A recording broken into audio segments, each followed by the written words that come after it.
रोजाना औसत 2000 पासपोर्ट के एप्लीकेशन प्राप्त होते हैं और वो 2000 एप्लीकेशन का प्रोसेस अब ऑनलाइन होने से जनता की सुविधा में बहुत बड़ी फर्क आने वाला है, सुविधाएं बढ़ने वाली है और उनकी दिक्कतें कम होने वाली हैं। आज दिल्ली पुलिस में मोबाइल फोरेंसिक वाहनों का शुभारंभ हुआ है। ट्रायल बेस पर इसका पहले काम देख चुके हैं। मित्रों, आने वाले दिनों में दिल्ली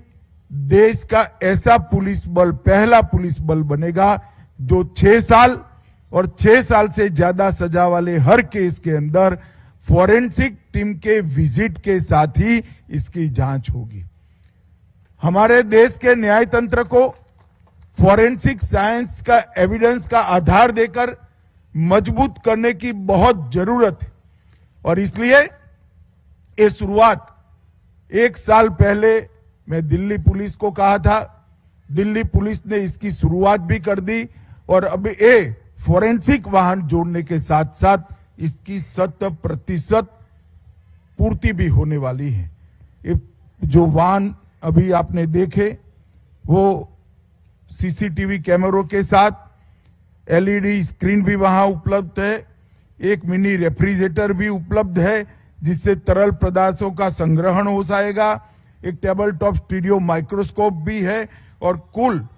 14 अलग अलग प्रकार की फोरेंसिक किटों से युक्त ये वाहन जब क्राइम सीन का विजिट करेगा तब सजा कराने के हमारे जो दोष सिद्धि का प्रमाण है इसमें बहुत बड़ी वृद्धि करेगा। फोरेंसिक साइंस विश्वविद्यालय के एनएफएसयू के दिल्ली परिसर में आज से शैक्षिक सुविधाओं के लिए भी एक बहुत आधुनिक बिल्डिंग 34 करोड़ रुपए से बना हुआ आज इसका लोकार्पण हुआ है। 5000 से ज्यादा वर्ग मीटर में फैला हुआ है बिल्डिंग विद्यार्थियों की सहायता करेगा और उनको एक अच्छे माहौल में अपना अध्ययन और अपना रिसर्च करने के लिए एक अच्छा माहौल की पूर्ति करेगा और 90 आधुनिक छात्रावास के कमरे भी इसके साथ जोड़े गए हैं। मित्रों, फोरेंसिक जांच पूर्ण रोल आने वाले दिनों में रखने वाला है। मोदी सरकार आने वाले दिनों में आईपीसी, सीआरपीसी और एविडेंस एक्ट ये तीनों कानूनों में आमूलचूर परिवर्तन लाने जा रही है। ये तीनों कानूनों में परिवर्तन लाकर उसको हम आज के समय के अनुकूल बनाएंगे,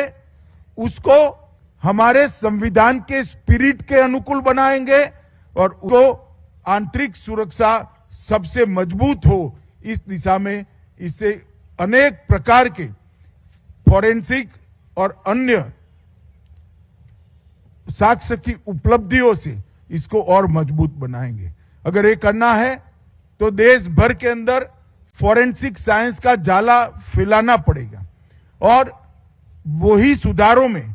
हम जिसका दिल्ली पुलिस ने अभी ट्रायल शुरू कर दिया है वो सुधार भी लाने जा रहे हैं कि 6 साल और इससे ज्यादा अपराध वाले सजा वाले हर अपराध में फोरेंसिक साइंस की टीम की विजिट को हम कंपलसरी करने जा रहे हैं। अगर ये करना है तो हमें एक ट्रेन मैन पावर चाहिए। फोरेंसिक साइंस के क्षेत्र में निष्णात हमारे युवा कर्मी चाहिए और इसकी उपलब्धि के लिए देश के प्रधानमंत्री नरेंद्र मोदी जी ने नेशनल फोरेंसिक साइंस यूनिवर्सिटी की स्थापना की और कम समय के अंदर नेशनल फोरेंसिक साइंस यूनिवर्सिटी आज देश के 9 राज्यों में अपने कैंपस खोल चुकी है और आने वाले दिनों में लगभग देश के हर राज्यों में 2 साल के अंदर एक कैंपस खोलने का काम समाप्त हो जाएगा और ये जो कानूनी परिवर्तन करने जा रहे हैं इसको ट्रेन मैन पावर का आधार मिलेगा। आज दिल्ली में ये जो शुरुआत हुई है मैं इसका बहुत मन से स्वागत करता हूं। दिल्ली के पुलिस आयुक्त जी को मैं बधाई भी देना चाहता हूं, क्योंकि मैंने जब कहा तब मुझे लगता था कि कितना हो पाएगा, मगर उन्होंने बहुत कम समय में परिपत्र भी किया और परिपत्र की पालना हो सके इस प्रकार की सभी व्यवस्था यहां पर बनाई है। इसका मुझे आनंद है और इसका आने वाले दिनों में बहुत बड़ा फायदा होने वाला है। दिल्ली पुलिस के सामने 2023 का साल बहुत महत्वपूर्ण साल है। हम सब जानते हैं कि वर्ष G20 में भारत की प्रेसिडेंसी का वर्ष है और जब कई देशों के राष्ट्राध्यक्ष यहां पर आएंगे, एक साथ आएंगे, एक ही स्थान पर इकट्ठा होंगे और एक ही स्थान पर विश्व की स्थिति के बारे में चिंतन मनन करेंगे, उस वक्त सुरक्षा, व्यवस्था और ट्रैफिक की दृष्टि से,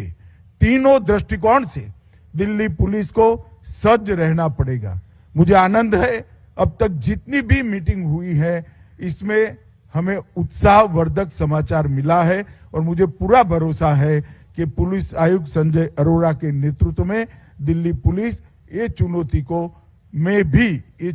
को भी देश को यश दिलाएंगे और G20 की सभी व्यवस्थाएं ढंग से होगी। मैं पिछली बार जब दिल्ली पुलिस के मुख्यालय पर आया था तो भविष्य की चुनौतियों को ध्यान में रखकर 20 लिंब के अंदर सुधार की प्रक्रिया को हमने व्याख्यायित करी थी और ये 20 लिंब पर जो सुधार की प्रक्रिया व्याख्यायित की थी, मुझे आनंद है उसमें से 16 क्षेत्रों में बहुत अच्छी प्रगति हुई है, जिससे आने वाले दिनों में दिल्ली पुलिस के काम में बहुत बड़ा सुधार होना है। दिल्ली पुलिस के रिफॉर्म समग्र दिल्ली की जनता के लिए बहुत महत्वपूर्ण होंगे। मित्रों, आज मैं यहां पर आया हूं तब ये बात भी जरूर करना चाहूंगा कि देश की कानून और व्यवस्था की परिस्थिति और आंतरिक सुरक्षा, ये दोनों मोर्चे पर 2014 से लेकर 2023 तक आमूलचूल परिवर्तन आए हैं। कश्मीर में धारा 370 हटने के बाद आतंकवाद पर संपूर्ण वर्चस्व हमारी सुरक्षा एजेंसियों का दिखाई पड़ता है। आप आंकड़ों को देखेंगे तो मालूम पड़ेगा कि कितनी बड़ी गिरावट आतंकी घटनाओं में आ रही है। आतंकी घटना छोड़िए, पहले आए दिन पथराव होते थे, जुलूस निकलते थे, बंद के कॉल होते थे। आज पूरा कश्मीर पथराव, बंद और जुलूस से मुक्त होकर लाखों सैलानियों की आवभगत के अंदर पड़ा है। करोड़ों लोग कश्मीर के अंदर